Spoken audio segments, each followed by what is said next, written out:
Hey, we're paying you to pay attention. The $1,000 show quiz showdown. That happens every week, except next week we'll be on vacation. But here's your warning. It's best of next week, so you can really manage it well. When we come back, we'll ask you 10 questions about what happened last week. If you nail all 10 in 60 seconds, you'll win $1,000. Courtesy of GetInTheRing.com. You can enter right now on the Morning X page at 99x.com. Ticket window on the way. We'll get you Counting Crows tickets before this hour is over. Right now, Sleaze with Leslie Fram. Can't even imagine being a juror on the Diddy trial or imagine being one of his children in the courtroom, especially this week, Barnes, because the full 15-minute unedited video of Sean Combs assaulting his girlfriend Cassie in that hotel hallway was released, and they're saying that this extended video shows him pushing her to the ground, kicking her.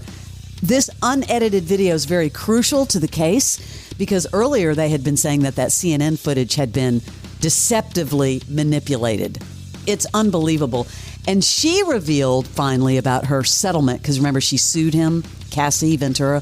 She ended up getting $20 million. I don't even think that's enough. I'm telling you. Did you see they brought Suge Knight into the equation? He had some pretty riveting things to say. Yeah, I was getting ready to say, behind bars, here's Suge Knight being interviewed by Christopher Cuomo. Suge, do you think he's going to be all right because someone's going to tamper with the jury? Is that what you're trying to say?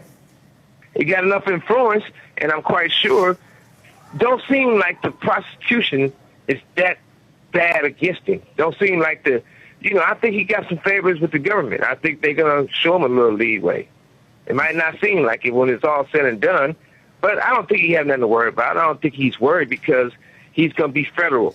And if he gets convicted, Trump's going to pardon him.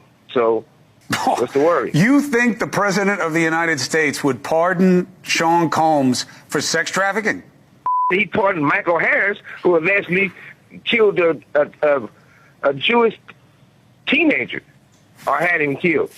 So they don't care about that. It's all about, what's in it for the long run and what the bucks say and what the power of the people want. Can't imagine him getting pardoned. Come on. That was the strangest take I think I've ever heard from Suge Knight. Suge just likes to get that spotlight. We're hearing more and more about these young women being groomed at an early age, Barnes, and I had never heard this, but you remember the actress Nicole Eggert from Charles in Charge, also Baywatch? Yes. On the Still Here Hollywood podcast, wow, she talks about the dark side of that show, Charles in Charge, and her experience working with Scott Baio. Can you tell me about working with Scott Baio? Yeah, I don't recommend it. Wow. That was hard. He was a very powerful force on that set, and he took a liking to me at a very young age. Started grooming me, for a lack of a better word, and I guess it is the word, and really professed a love for me. And then the attention started becoming a physical attention.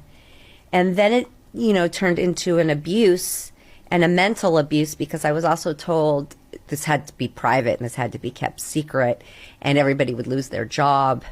And I understood. And that would be the last thing on earth I would want, is for this show to blow up and everybody be out of it. And so I kept that secret. And also out of embarrassment. And that was the really dark side to Charles in Charge. Dang, she dropped that one. I mean, out of nowhere. For Scott Baio? Seriously. 40 years ago? Here's your update on Bill Belichick, because now he's speaking out for the first time about his relationship with Jordan Hudson. Well, what's weird is they were pimping all week that he was going to be on Today on Good Morning America. Yeah. And I'm sure he is, but I think they thought that was an exclusive. Not an exclusive. Really off to the side. It's a personal relationship, and she doesn't have anything to do with UNC football. I'm excited to be back in the coaches' meetings and getting ready for June, and then August when we get to training camp. So June will be a big recruiting month for us, and then August we'll start getting ready for the season. And I know that you're not on social media and you don't read as much as everybody else has seen, but when it comes to having conversations with your players, have you been able to talk about any of those things and the specifics of what's going on off the field? Yeah, no, I talk to the players, and when we meet with them when they come in to visit and so forth, sure. And how have those conversations gone? Yeah, great. Well, again, we want to make the players the best that they can be, provide them the best opportunity on and off the field, and that's what we're about at UNC, and that's what we're going to do the best for every single player we have. Just trying to be normal. Someone got yelled at. Yeah, dude, get out there and do. Yeah, I don't believe he coaches one freaking game at that school. Fans are kind of worried about the way Sean Penn looks, kind of disheveled. He was on the Louis Theroux podcast, and he's had a temper in the past. You know how he has pushed and shoved paparazzi? He actually addressed his past behavior. I do think that the average person would see it a little differently. This is, again, not excusing anything, but take with the paparazzi, for example, if you take the camera out of their hand and you just close your eyes and you just think of, pick a person that you can imagine that you don't want in your life, and they follow you everywhere, and they're looking through your windows at your house all day, every day. And the police won't do anything about it, can't do anything about it, because they're on public property, and God forbid you're on public property. What do you do?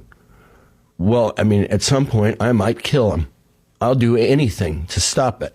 So I did feel a little of that at that time. I almost thought he was in costume. He looks 97 years old. He's so... comb your hair or something. I don't know if he's doing that on purpose or if that's maybe for a role, but he did look strangely old. And they talked about Madonna because, when they dated and everything, it was the height of Madonna. Well, that was when she took off. He was dating her. Yes, so he addressed that. But I saw some Madonna news, a limited series from Sean Levy in the works at Netflix, because they've been on and off again about, is she going to do, a story about herself? But I guess she's entirely involved in this. No writer has been attached, but she's definitely going to be involved telling her story. And I wonder if it's going to be like the early part of her career or her entire career. Should be interesting. There's no bigger narcissist, so there'll be plenty. It'll be long. A 10-parter, you think? Yeah. Just keep it going. People are still talking about who will be the next James Bond. Did you like Pierce Brosnan? Oh, yeah. I saw him in Atlanta a couple months ago. Down in the streets now. What do they call it now? Not streets of Buckhead. Whatever the hell that area is. He was at one of those the French restaurant. He's one of those guys, like George Clooney, who gets more handsome with age, because I've been watching him in Mobland. But he was asked, this is kind of interesting on the Today Show, would he ever return to his role as James Bond? Do you think you could still play James Bond? I think I could get away with it, yes, in a pinch. Would you want to? I don't know. Let's see where the wind takes us. Oh, okay. Let's see what happens. Then they would have find me.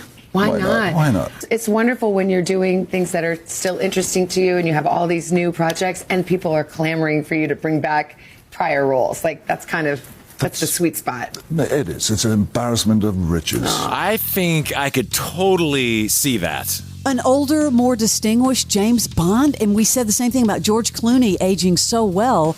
W Magazine asked Clooney the best advice that he's ever received. The best piece of advice I ever received was from my Aunt Rosemary, who said never mix grain and grape. Grain and grape. No wine and tequila. Or vodka and, champagne. I was 7. We learn early in Kentucky. A lot of things.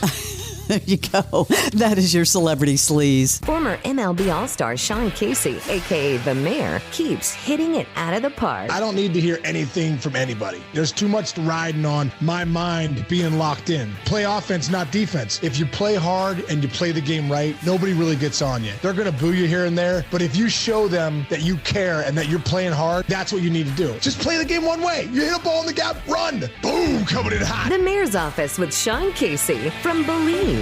Follow and listen on your favorite platform.